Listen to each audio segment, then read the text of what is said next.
Who's ready to win the day in sports? I know you are. Welcome to Fantasy Sports Daily, powered by FantasyGuru.com, Monday through Friday, noon to 1 p.m. Eastern. I'm Justin Fensterman, and let's break everything down from a fantasy sports perspective. What is going on, everybody? My name is Justin Fensterman, and welcome to Fantasy Sports Daily here on the Elite Plus Network, powered by the good old FG, FantasyGuru.com.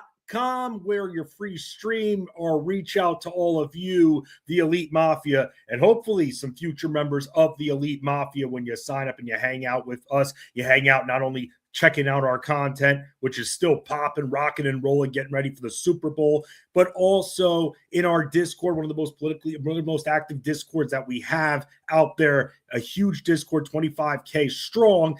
And with that Discord, we're helping you. We're putting the bets in and we're cashing some checks. That is what we're doing. What I'm doing today is a little football, a little basketball for all y'all. Rich Maletto from FantasyGuru.com is going to stop by in just a little bit to talk a little bit about the Super Bowl. I came with some props that I was just into. They're a little juicy right now, but still into them. Maybe you parlay them a little bit, but it's never too early getting ready for the Super Bowl. Then next week, we're going to have some fun with some of the fun Super Bowl props out there when I bring on Armando Marsal and Rich Maletto. And speaking of that, let's talk about what is going on when it comes to coverage on the day. I'm going to get to a lot of what I didn't get to yesterday. Going to talk some points betting strategies when it comes to props for NBA. On Tuesdays and Wednesdays, you get a lot of the basketball content. Ray Flowers is on Elite Sports with Jeff Mans, and that airs 2 p.m. Eastern on SiriusXM Fantasy Sports Radio all week long on SiriusXM Channel 87. Guys, we talking a little baseball betting strategies and, of course, all things football with you. And that's why you get me to talk a little bit of basketball before Watch Along Wednesday. If you don't know what Watch Along Wednesday is, every single Wednesday for a couple of hours, once the slate locks for NBA, I hang out in Discord with all of you. I just give some reactions. I'm watching the games. I got 3 screens rolling at this point, and I'm just watching all the games, and I'm trying to react as much as possible, especially the early slate. And I also do it because it helps me understand what you guys need when it comes to content, what you need to learn more. And I know, and I'm sure a lot of you who don't tune in on Wednesdays, you tune in on Tuesdays for Ray. Ray will be back tomorrow. Ray's on Mondays, Thursdays, and Fridays on this very show. And am I a little preachy sometimes? I am. But that's because I'm seeing so much fakeness out there all over the interwebs and everything when it comes to sports betting, the thing I talked about yesterday, not showing your work, that I just want to let you know that there are real people in this business too. There are people who are just trying to not get your subscription, but want you to be part of something. And that's what I'm all about here. And that's why in our Discords, I'm checking in, making sure you guys are winning when it comes to DFS. Had an awesome Core 4 last night. Was very proud of that. I'm not I'm the best in the world or anything like that, but I am happy and I am very celebratory when we have all 4 members of the Core 4 getting us at least a 5x return on value based on their price point. And we did just that last night. And with that Core 4, we went right back to Donovan Clingan. Let me tell you guys something. There are going to be expensive centers that we're going to have to be careful of because they're going to lose some playing time when they face the Wizards. And then they're going to be those that are 7K and below. And that's where we can take advantage of the price point. And Donovan Clingan is a rebounding machine. And the Wizards have a very difficult time and have for a few years at this point, stopping the bleeding on the defensive end, especially when it comes to their rebounding. It's bad. It's atrocious. And that's why we were able to attack, even though Clingan played the night before. And I thought that even if Portland was up and maybe his minutes were chopped a little bit, there are some guys that could produce in volume. And when I give my write-ups, I make sure to identify those players that, hey, you may look and see that they're only playing 25 minutes, but if they're still getting us to that 5X, I like that very much. And maybe we'll get away with some lower ownership too. So that's why, for me, I have kind of changed my strategy, a lot more of a GPP mindset. I'll eat chalk all day long. But at the same time, when it comes to the strategy of the matchup, I'm more attacking the matchups and how we can take full advantage of it, focusing on stacking just a little bit more. So, by the way, I'll say this for everybody that's on the East Coast that has been impacted by the snowstorms. Snow stinks. There's no other way around it. And I try to put on a happy face when it comes to my daughter, who's always excited to play in the snow, like any kid would be. Like any kid would be if they could get off of school. But now I'm seeing, and I've seen since I've become an adult, an actual adult, or closest thing to an adult at my age. And I've seen it firsthand the other side now, that it really just makes everything else really tough to deal with when you have a foot of snow that just hit your backyard and possibly another one coming up in the next week or so. So I was doing some shoveling. I made a mistake. I made a few pro moves. I'll say this very quickly before I get back to the sports. Real talk for a second. I saw this all over TikTok and Instagram, and that's people who, before the snowstorm hits, they put maybe a tarp or, like we did, a parachute on our steps so that once we clean the snow, we could just remove the parachute. Most of the snow comes off. No icy stairs or anything like that. That worked out well. The rookie mistake that I made when it came to this snowstorm was that, and I did it, by the way, all over my backyard too. Clear path. It's awesome. But the rookie mistake that I made was that after the foot of snow, really the rule of thumb is when the snow stops, obviously unless it's 3 a.m, but close to when the snow stops, you start shoveling because you don't want to wait 2 days like I did, Mr. Stupid over here, Mr. Stupid Idiot, waiting 2 extra days to go and try to shovel our cars out of the garage because we have an entire bank of snow 14 inches high that's blocking, and it literally a wall, a 14-inch wall of frozen ice. And being out there for 3 hours, I put about a 50% dent in it. And I'll say this, my wife, amazing, helpful too. We tag teamed it. It is so tiring, but you got to be careful when you do it. I don't try to race through it, and you should never, ever do that. You can really injure yourself. God forbid, you could have some heart issues after that. So you got to take it slow. But the big rule of thumb, 2 things I've learned from this snowstorm on the East Coast, where I'm in Maryland, and we got hit, like I said, with 14, 15 inches of snow. And I felt like maybe 4 inches of that were just ice balls falling. It was the weirdest thing. It was like hail for hours. But the 2 things I learned, number 1, the towel, tarp, parachute trick on the steps before the storm works really well. The other thing I learned and relearned, actually, that you can't wait the 2 extra days to start shoveling yourself out, because then you'll be shoveling from 7 to 10, and then all of a sudden it seems like half the day has gone by and you've barely even made an impact. So that's the rookie mistake that I made, and I'm sure a lot of you feel my pain when it comes to that. Adam, you're the man here, and I felt bad. I felt bad afterwards because I wasn't mad. A bunch of people called me, or rather write Fensty. Even some people that have known me for half my life. It's just, I find it funny. And when I saw it, I just had to say something. Fensty, I like that very much, the way you spell it like there, Adam. I'm going to be talking a little bit of football too and talk about some of the wagers. You see what I'm looking at? The reason why I kind of put the rubric up there, right, so that you could see, and I keep it up there the whole time, is that maybe you have 5 minutes, maybe you have 10 minutes, and you're seeing what I'm covering, and you're like, okay, I'm going to go back to this later. This show, you can check it out on YouTube in full, obviously, when it's done. You check it out now. But then you could go to fantasyguru.com in the Elite Plus section, and that's where, by the way, you could find Fensty's Basketball Diaries, new episode, basketball podcast, coming out tomorrow.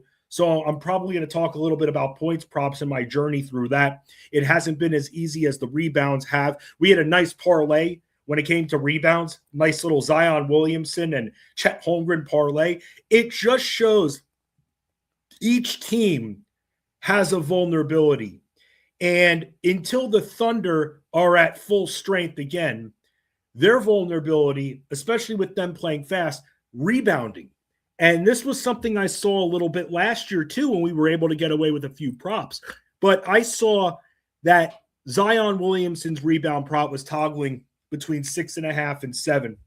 And I know very well that while Zion's rebound potentials and chances were going up, I know very well that he could disappear. And so I put it down to 6, and I made sure to put a Chet Holmgren there too, because we were able to get that at about plus 112, plus 115 on FanDuel. And both of them smashed it easily. But I'll say this, Zion Williamson didn't have a rebound in the first quarter, and I'm kind of like freaking out a little bit. And then in the second quarter, he started to grab boards. And that's what's good about relying on rebounders too. You learn who grabs boards in volume. He's one of those guys. Somebody else that's normally one of those guys that didn't come through for us last night was our single bet that we had in Asar Thompson. That's not going to scare me off of Asar Thompson. He was even in a slow-paced game. If he stayed out of foul trouble more in the second half, he would have gotten there. He would have gotten us to the 6 rebound mark. And it was annoying that Tobias Harris was also robbing him of boards too. I thought about that a little bit and thought maybe is tonight Harris night or we go with Asar. But like I said, Asar Thompson grabs them at a higher clip. Now, what do I mean with anything I'm talking about? You go to fantasyguru.com and you go in the Discord in the betting section or even in the bets that we have on site and you see everything that I am thinking when it comes to the bet. I put it all out there. Sometimes it's a book, sometimes it's 3 sentences. And I do that to make sure that you see everything that I'm seeing. And if you're betting, let's say, 5 of these 6 nights that I'm putting bets out there, you know after a little bit of muscle memory with what you're seeing in the analysis, what to look for. And it puts the ball back into your court. Because I'm not just saying, here, bet this. I'm saying, hey, here's what I'm looking at. And I write whether or not I think it could get to it 7.5. I think we could bet this up to 8.5. I'll put that in there too. But it's a lot of the analysis, and that's what helps you learn and how to get better. And it's great. I had a few people last night that were messaging me bets that made absolute sense that I nearly posted thinking, wow, I can't believe I missed this. I love when that happens. And I'll give credit to someone who opens my eyes to a bet. I think that's great. If we can all win, we can all benefit from it. That's what I'm all about. Jeff Mans is doing his alt line parlays too, and those have been a lot of fun for NBA. So you get me with single bets and the alt line parlays, and then you get Jeff with a nice little mix and match alt line parlays. He will combine points, rebounds, PRs, PAs. He'll combine all of that. And for me, I'm kind of the complementary piece where I'm more looking for a couple of single bets. But if I see some alt line parlays, then that just makes sense. Like that one last night with Zion Williamson and Chet Holmgren, I'm going to write it up. So we're here for you. And let's talk a little bit before we go into tonight's slate, because tonight's slate, kind of like last night's slate, it's going to be going down to the wire with some of the injuries that we have. But here is what I look for when it comes to points prop betting. And this is something that I've been dipping my toe in a little bit more. And I am somebody that looks for lower point props. I'm not betting on whether or not Jalen Brunson's going to score 26 or 27 points. I'm not doing that. It's just I'm looking for the guys that take a lot of shots. I'm looking for at least that 8-shot mark. And then I'm looking for guys that also shoot at a decent percentage, naturally. But it's more than that. It's the matchup itself, too. Let's take a look at last night's Pelicans-Thunder game. That is a game where you could find somebody that is averaging 15, 16 points, and that's going to be a quick back and forth. And that's where we can look for those point props. What do? I mean, a lot of my research for prop betting, it kind of goes in line with my DFS also, because when I see someone like Tari Eason, who will take a lot of shots and we can put faith into. But here's the thing.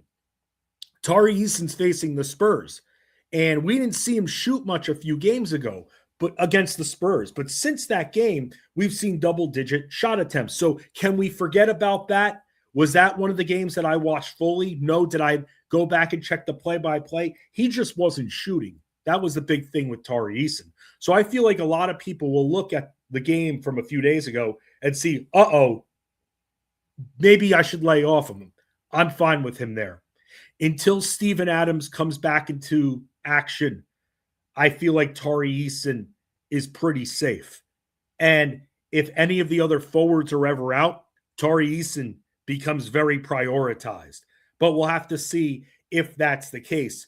Looking at tonight's action, too, when it comes to point props, the things you look for naturally pace. And this is where about once a week I go over the pace chart, which I think is important. And I do it in Fensty's basketball diaries, too. You need to know who's playing the fastest brand of basketball over their last 10 games. Miami Heat are still up there over their last 10 games. They've got Orlando. And this was the genesis, this matchup, night 2 of the NBA season. That was the genesis. That was where I was watching that. And I was completely stunned on how quick it was going. I thought I accidentally hit the fast forward button. And I was watching the game from behind. And I was shocked that both teams were just rushing up and down the court as much as they were. Since then, Orlando has slowed down. It's hard to tell what direction they're going in, but they get the pace up spot tonight. And we have no Franz Wagner. So the problem is at this point with a team like the Orlando Magic, when you look at a Paolo Banchero, let's just say, Paolo Banchero is going to have a high point prop, but he's also for DFS. He's had 9,400 on DraftKings, and he hasn't been giving us full value. This is a matchup where he can. Now, the Heat, something else we're going to have to remember, they're well coached, and for a while, even though they were moving fast, they were playing good defense. They haven't been playing good defense lately. They've actually ranked over their last 10 games. They've ranked in the bottom 10. That's where we can take advantage. The pace, the poor defense. Tonight, when it comes to this team, am I going to write up Paolo Banchero? Yeah, probably will. But now I'm going to go in a little bit more. I'm going to look for an Anthony Black, who has been playing really well. Maybe give Suggs a look. Maybe give Bane a look too. But that's where we're going to take advantage of the matchup, and that's with thinking with the more GPP mindset. Because from a cash game standpoint, it's very difficult to trust 90% of Orlando to give us the 5x return or more we're looking for. Meaning a player costs $6,000. We want them to get at least 30 points. 5x their value. 6 times 5 is 30. So that's when I write things in my articles like, he should get to the 5x tonight. I'm thinking he's getting time, multiply the price point times 5, and that's where I'm thinking that the player is going to go when it comes to a projection. So that's what I mean when it comes to 5x. And it's important I talk about this stuff with all of you because basketball right now, very fun. We have a great time in the DFS, NBA, and NBA betting discords. It's excellent. That's why Watch Along Wednesday exists. And if you want to hang out with us for the rest of the season, and by the way, the postseason too, because NBA coverage, like you see with our sports, it doesn't end when the regular season ends. This isn't a season-long fantasy basketball situation. But when you sign up for the MVP plan, which is $60 for the month, $200 for the entire year, but try it out for a month, you get access to everything that we have, except for baseball and football. And that includes hockey. Our hockey guys are awesome. They're very analytical. They watch the games. They're doing some bets too, parlays, but their DFS content is absolutely amazing. And talking to Jorge Pucks, the volatility isn't as much as it is in the NBA on a day-by-day basis with who's in and who's out. So they're able to get the articles up early for you. They're having a great season. And you get that with the MVP plan. You get golf. So you get to see all of our golf content. I'm checking that out. I'm checking T-Rod, Tyler Rodriguez golf content out. My guy Serge Singh too. MMA, racing. Rich Maletto heads up our racing at fantasyguru.com. And we talk a little bit about that. So you get everything we have to offer except for baseball and football with the MVP plan. Try it out for a month. Like I say, and I'll keep saying it, you'll learn something. If anything, you'll learn something, make a little bit of cash, but you'll learn how this all works and how this game works. So continuing to talk about what I look for when it comes to points props, low points. I'm looking for someone. The other night we had Donovan Clingan, at 10.5 points. He screwed us. He missed 2 free throws right at the end of the game. 2 free throws. I was so bummed by it. And then, of course, the next night he crushes the 10.5 total we would have had from the night before. But the total went up a couple of points too, which I thought was interesting because we got him at 10.5 against Boston. Then he was at 12.5 against Washington. And centers can get to Boston, I'll tell you that much. But he kept getting cut off, and that was something I read. They're good at taking opposing centers, Boston, out of their spots. And I watched it, and I saw it happen. Washington, Alex Sarr isn't doing that. Washington doesn't have the size and the strength to be able to do that.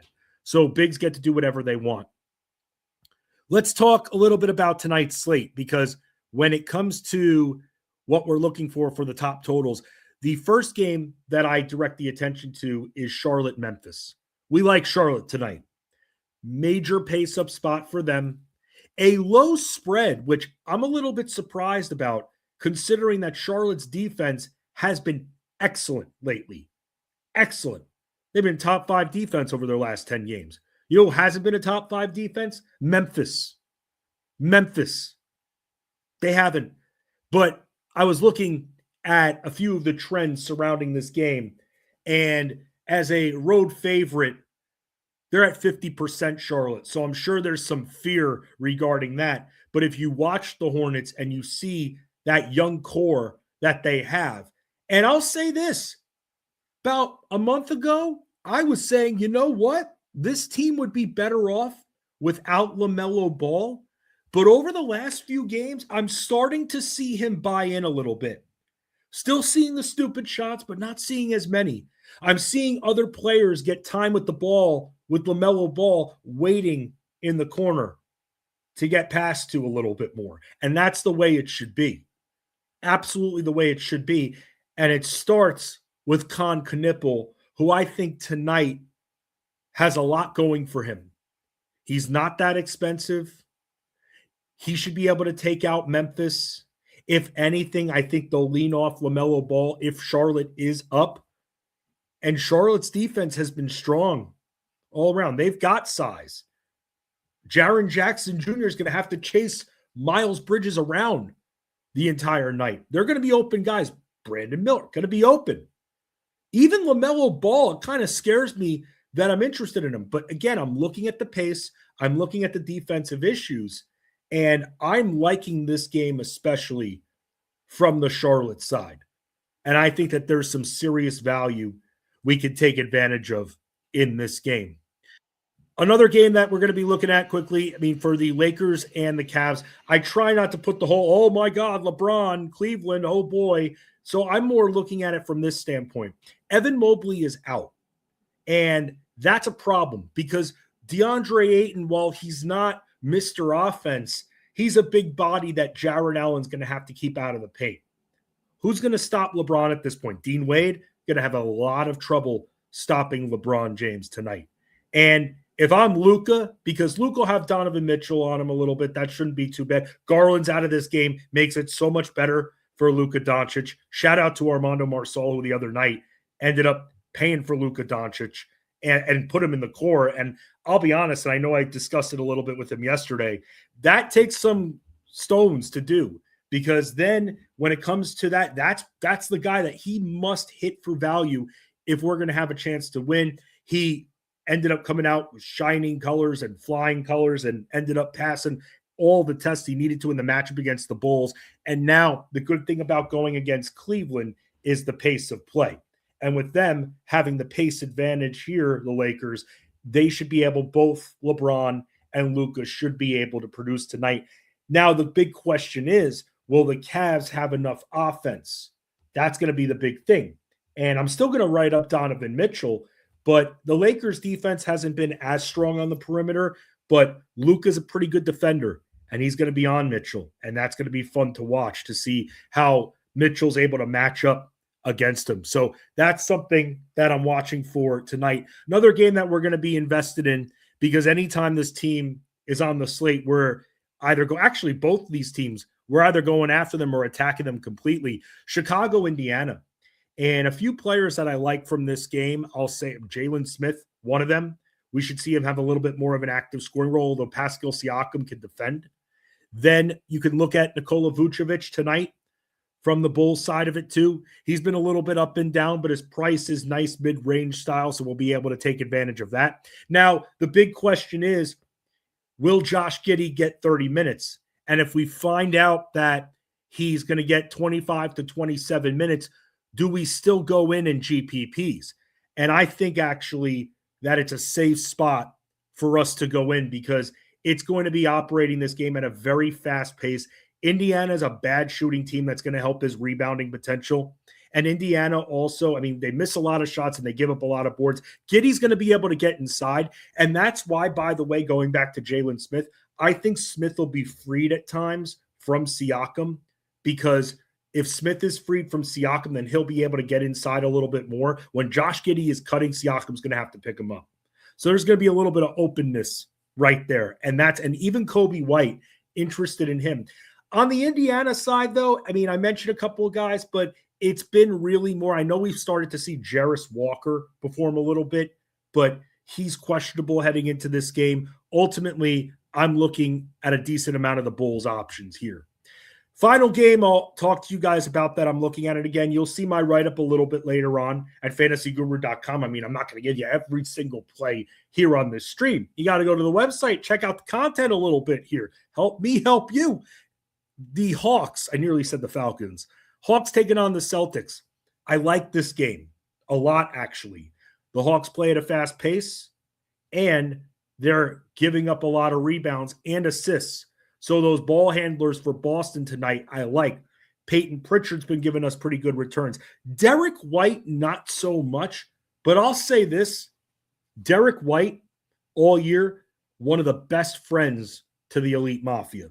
Because, I mean, it might be him versus Jaylen Brown. It's probably them two neck and neck on which player we've hit the most bets with. And that's because Derrick White's rebound prop has been hanging at 4.5. And he's perfectly capable of rebounding, even with Dyson Daniels active. But last game, what we saw, and now Peyton Pritchard was out, but we saw Derrick White dish a ton of assists the last time they faced each other. So I think Derrick White is in a very good spot from a rebounds and maybe a rebounds and assist standpoint. So that's where we're going to continue to look. DFS, though, he hasn't been given a strong return. So he's kind of on the cusp right now, but Jaylen Brown, absolutely for sure. He's been a hound on the glass too. Neemias Queta is doubtful. He's been a little bit under the weather, so he's been doubtful. So we'll have to wait and see what ends up happening with Neemias Queta going into tonight, but it's looking like he's not going to play. Garza probably going to be a value play that we look at here. So I'll say this, when it comes to what we're doing and when it comes to what we're looking at for tonight, I am looking at a lot of these Hawks and Celtics players because I think it's going to be a competitive game. And even though the pace is kind of working against Atlanta, I still think that even Dyson Daniels is someone who remains attractive, especially with Zachary Riza-Shea, who is out too. He's starting to go down, by the way, Riza-Shea, as one of the bigger busts for first overall picks. I immediately think of Anthony Bennett. I try not to think of Anthony Bennett, but in this case I do. And then I think of Michael Olowokandi from 1999, the Candyman, or 1998. He was pretty bad. So that was another one right there. Andrea Bargnani, also not a good first overall pick. And this guy too. He's really, when he came into the league, I kind of thought, well, this guy is just a scorer and that's it. That's all. It just doesn't make sense. It's, why he garners being a number one overall pick. So the intrigue, I don't think when it comes to, I didn't think it matched the hype or anything like that. Someone who always matches the hype here, and you can find his content at fantasyguru.com. It's my guest of the day. It's the Bosco, Rich Maletto, and make sure you don't follow him at Fantasy Bosco ever. But definitely go and follow his content at fantasyguru.com. Rich, what's going on, man? How you doing? I'm still getting dragged on Twitter for my Sanders comment. That's about it. That's all that's been on Twitter lately. Yeah, I mean, it's just, you say it's like the Pro Bowl at this point. It's supposed to be this all-star game and Shedeur Sanders and everything. I mentioned it to Armando. Armando was kind of we were talking about tight ends. We were talking about Harold Fannin.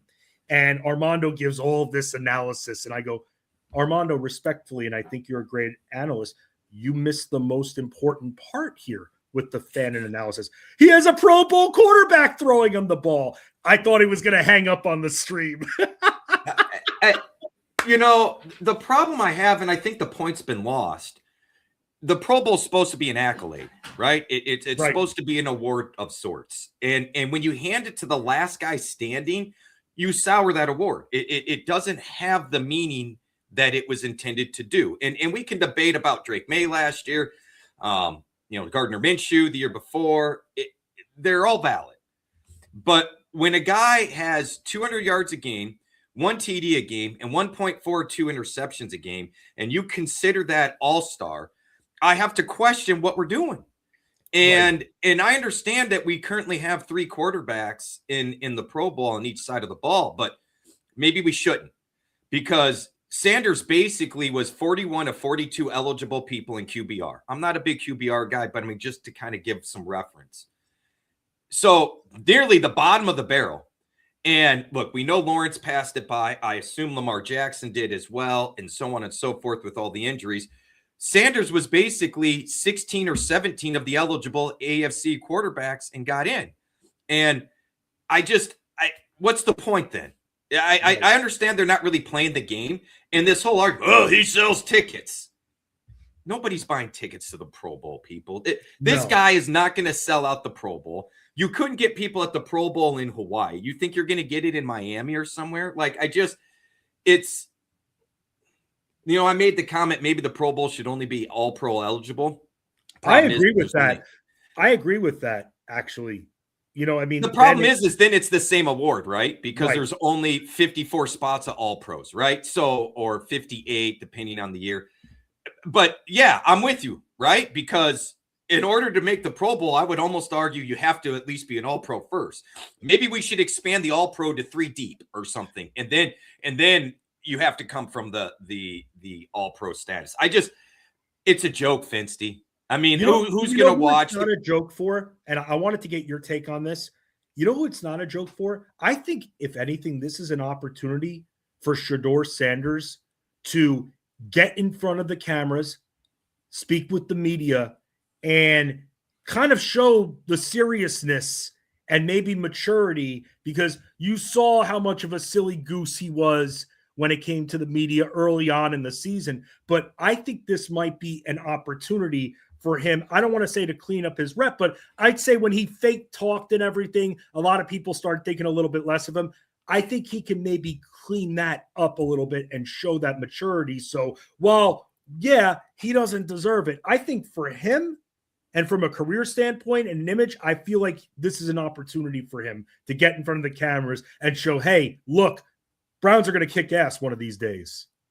That's fair, but darn, Fensty, he can't do that as a starting quarterback. Right. I mean, we had to have a gag order put on Jaxon Dart earlier in the season because they didn't want the media, pulling sound bites out of his mouth about being a backup of Russell Wilson and what have you. So I guess my thing is, what opportunities has Sanders not had? He's had opportunities to do all these things, and he hasn't done it. I mean, we hear the rumors about leaving the interviews saying legendary, like all these things, right? And I want the guy. I told someone, I said, look, was he as bad as all the haters suggest? No.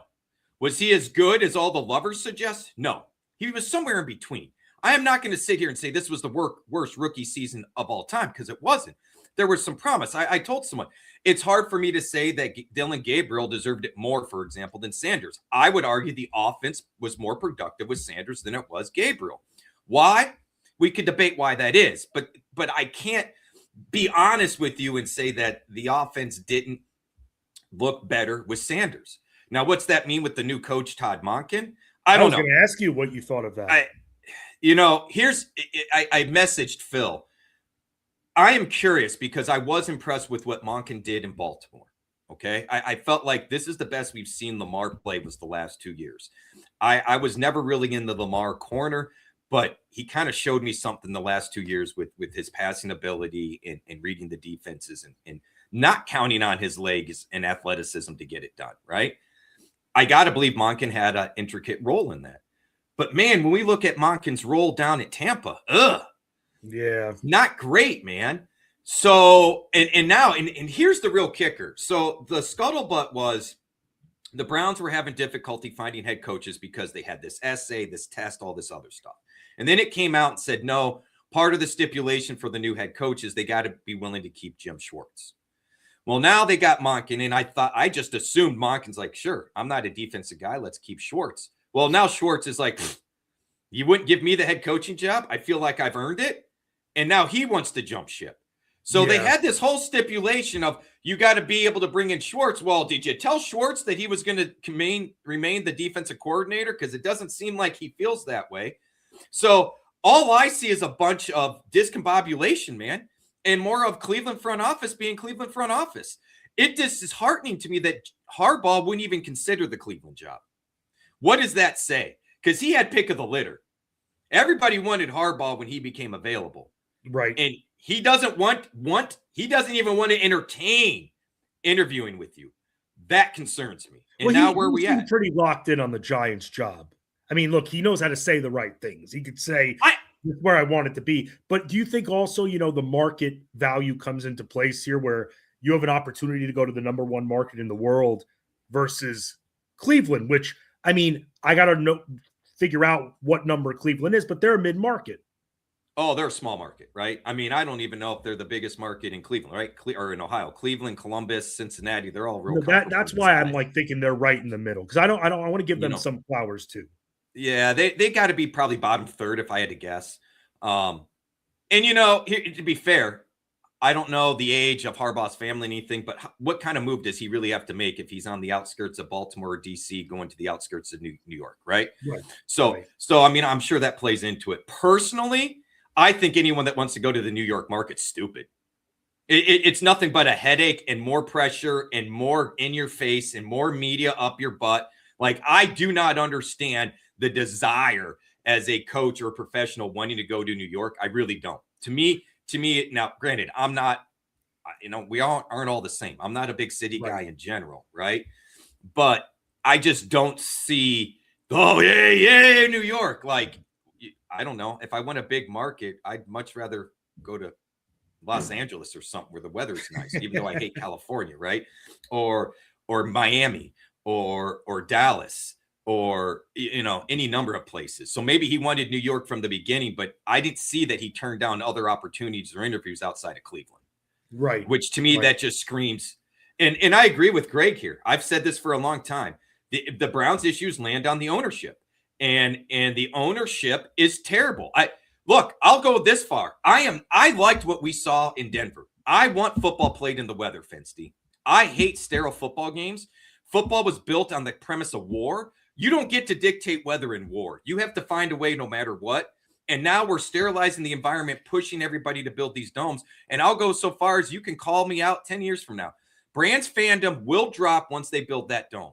You will not. The Browns have constantly sold out and had tickets and all the other things for years, even when they sucked. You move the stadium outdoors and you cater to the woo-woo fans that don't really care and aren't loyal, the fandom's not going to be there.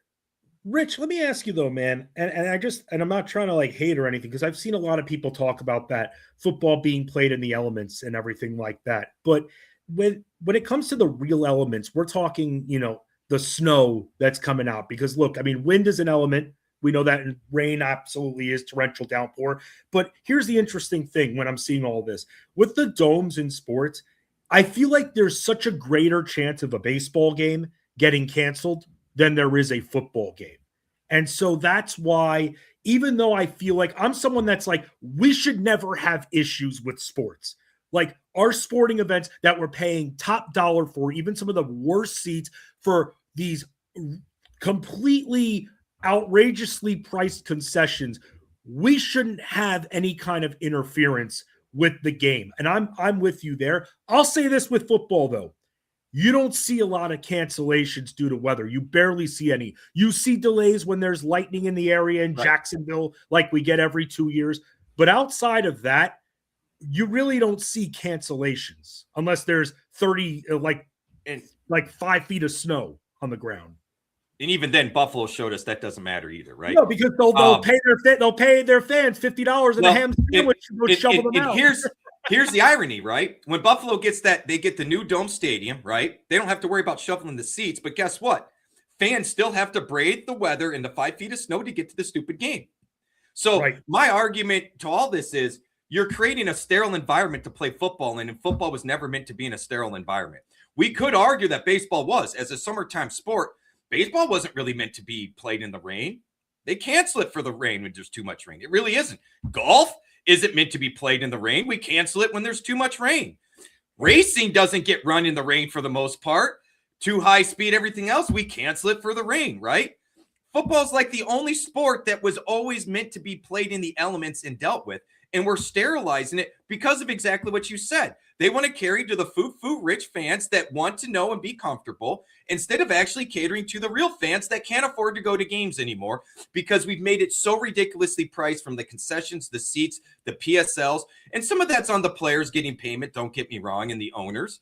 But no, and I will go so far as we have such short-term ideals. I'll use NASCAR as an example. The fandom in NASCAR is so low right now. And NASCAR, it doesn't want to admit it because they don't want to admit the problems. But where they do admit it, they've taken out seats and everything else. They don't understand that decisions of 15, 20 years ago are why we're where we're at now. When you cost or basically force fans, and Ziggy from Minnesota, the owner for the Vikings, has talked about this. When you force fans to buy a bunch of different streaming options, make it more difficult to be fans, you lose fans. The only people you keep are the diehards, and eventually you wear out the diehards. NASCAR did this. I don't know how many times I've had to upgrade cable packages because of just being able to try to watch races and stuff. To the point that after about 20 years, I said, F it. I'm done doing this. Like, y'all have made it so miserable and so tough. I don't think you want me as a fan. You know,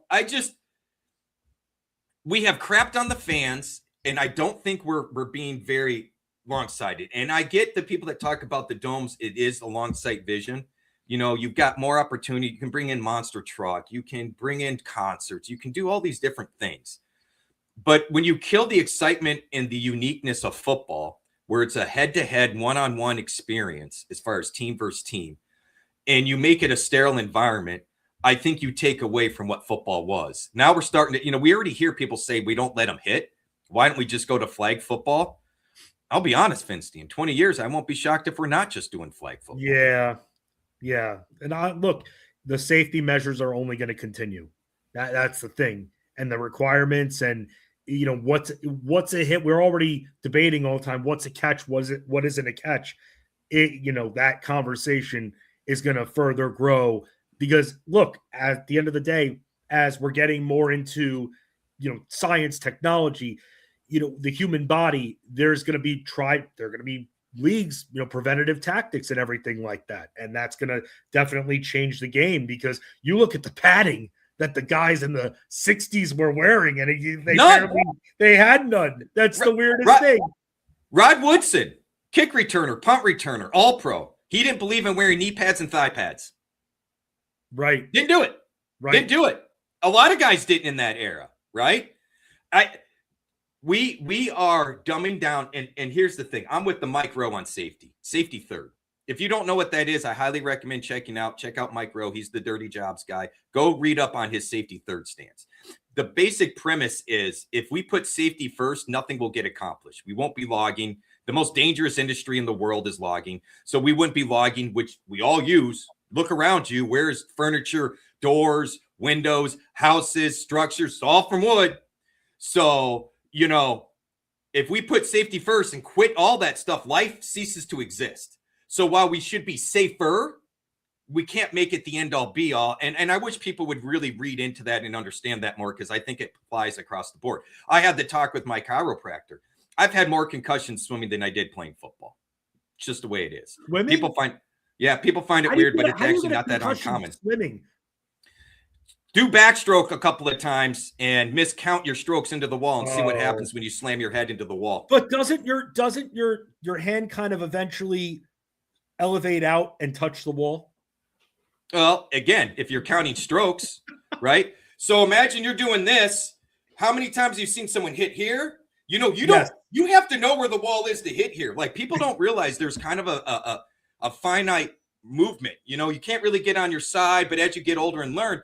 Well, I'll give you one example. We were in Fins. We're in a pool with water aerobics, so the flags aren't up. You use the flags. If you ever see the flags at swim meets, those flags are meant for backstrokers to be able to count. So you know where you're getting close to the wall. So there's no flags. There's other rules with the flags, but so there's no flags. So I'm wearing Fins for our workout, and I'm just boom, boom, boom, boom, boom, scooting along at probably 15 miles an hour right into the metal wall. I mean, to the point the whole pool looked up. The coach came over, was like, yeah, you need to get out after he checked my eyes.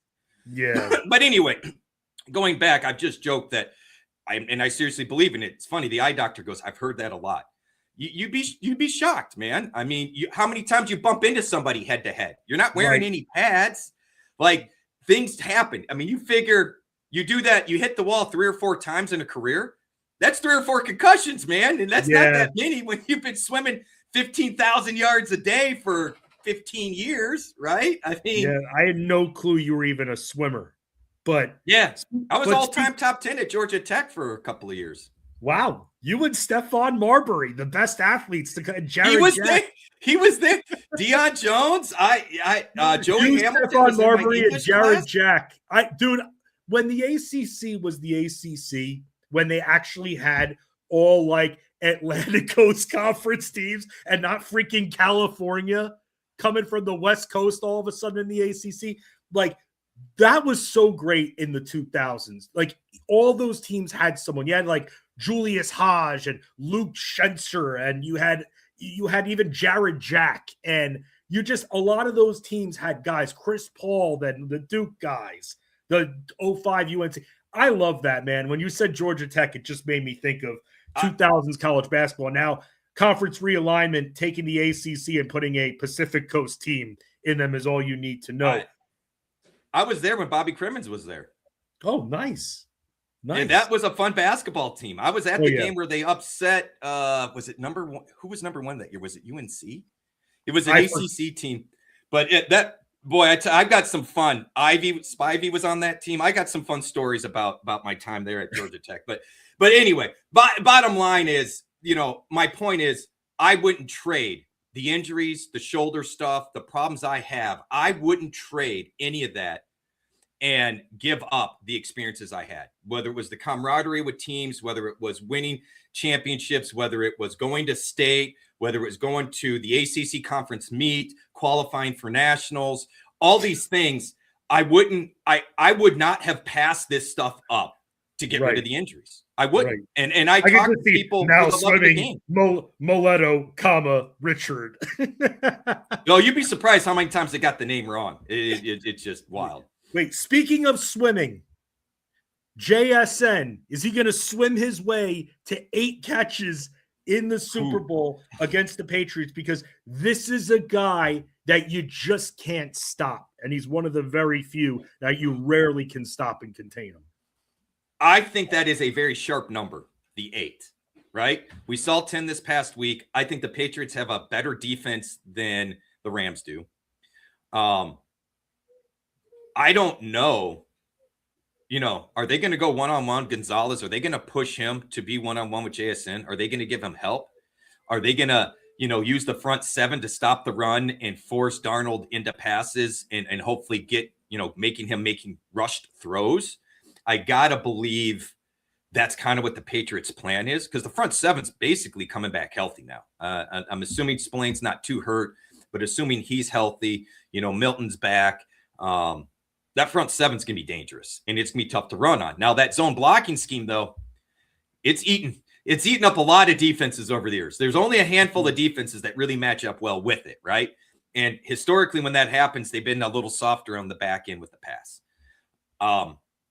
I think he gets it to 8.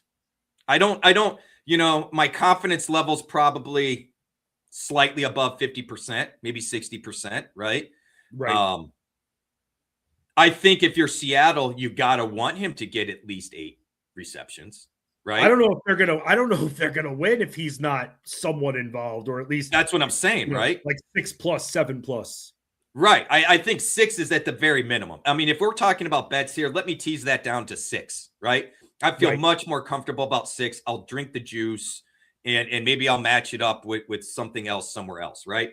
Maybe Shaheed over 2 receptions or something. I don't know. I'd have to go back and look at some of those, but he's got to be involved if you want to win, right? I mean, he's got to be, especially since on paper, the toughest matchup is Walker in the running game versus the Patriots rushing defense, right? Like that's the toughest matchup. So you got to believe Seattle wants to be able to lean on the passing game, which then goes back to Vrabel not being a dummy. I got to believe he wants to make sure that he's taking away the best guy or one of the best players in the game, in JSN.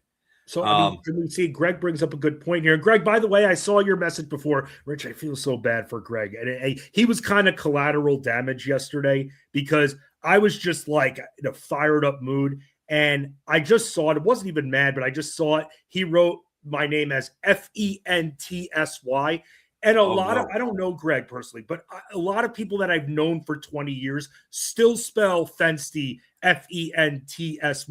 And seeing that just reminded me of it. And I brought it up and then I felt really bad about it. So Greg, I saw your message earlier of you calling me Fensterman. Thank you so much. You bring up Cooper Kupp though. And here's an interesting one, Rich. I mean, Cooper Kupp, plenty of big game experience here. Do you feel like we're going to see him be a little bit more active because of the obvious game plan that the Patriots are going to have to employ to at least limit JSN? It's a good question because you got to believe he's kind of the afterthought in the offense, right? They're going to stop the run first. They're going to stop JSN. And then where does Barner, Aurora came back from injury. Where do they use him? Because he's definitely created some mismatches for defenses, right? With his speed and size. And Kupp's just a professor out there, right? And let's be real. 2 or 3 really big plays that carried Seattle were done by Kupp, but it's not like the volume was there. So from an MVP standpoint, I don't think I want that bet. It'd be a cool story. If you wanted to throw something at it because it's large odds, I get it. I think Kupp will be, I wouldn't expect high volume, but I will be shocked if he doesn't make 1 to 3 really big plays. And I'm not talking 50-yarders. I'm talking about a 3rd and 7 where they really need a first down, or at the end of the game coming down with the ball that puts him in field goal territory. That's where I expect Kupp to step up. Somewhere JSN's going to draw the attention and Kupp is going to be available. Now, maybe I'm wrong and he does go for 10+ receptions. We haven't seen it all year. I would be hard pressed to believe it happens now, but he's going to be impactful, let's say. Right. Somebody else who I think could be somewhat impactful here, but he doesn't get a lot of targets, and we're kind of going to be sweating this one out. But Seattle does give it up a little bit, did throughout the season, to the tight end position. You think maybe Hunter Henry gets hit up a little bit more? I mean, the targets over the last couple of weeks haven't been there, but I'm looking at a prop for him to get 4 grabs, which I think is doable. Again, another vet short passing. I know Seattle's defense is going to be swarming all over guys like Diggs, even Kayshon Boutte. I was wondering too if maybe he was going to get extra coverage. Maybe Henry short is utilized a little bit more. Why do I feel like this game screams Austin Hooper instead of Henry? Because that's the way betting works. When you think it's that one guy, it's the other guy. Right. I don't know that I could chase those 4, Fensty. 3, 2, 3, sure. My fear would be, yes, we will see the tight ends because Seattle has been a little softer there. But notice I said tight ends, not tight end. Right. And I don't know, because it seems like every time we're all about Henry, Austin Hooper takes down 2 or 3 passes that are just significant, that really kills Henry's value for the week. And then the weeks we're like, Henry's a good fade. He goes for his 6 for 80 and a touchdown or 2, right? Right. So, Seattle has, per Tyler, he was talking about this last night. Seattle's given up the most passing receptions to running backs of all teams in the NFL.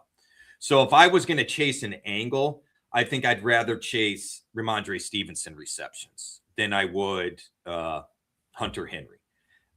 I got to believe, though, if you're the Patriots, you kind of want Henry involved if you think you're going to win the game. Right. Because they're going to have to move this ball down the field. That's the big thing. And against Seattle's swarming defense, it's going to be very tough. By the way, I'm looking at the prop right now. Receptions prop for him, heavily juiced at 2.5, too juiced to bet up. So you're really looking at 3.5. Right.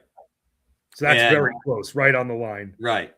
Like, and that's where you start, there's a reason Vegas makes money is sharp. Like at some point in time, we have to, this is, I think, a challenge with a lot of people in betting. I know I'm guilty of it.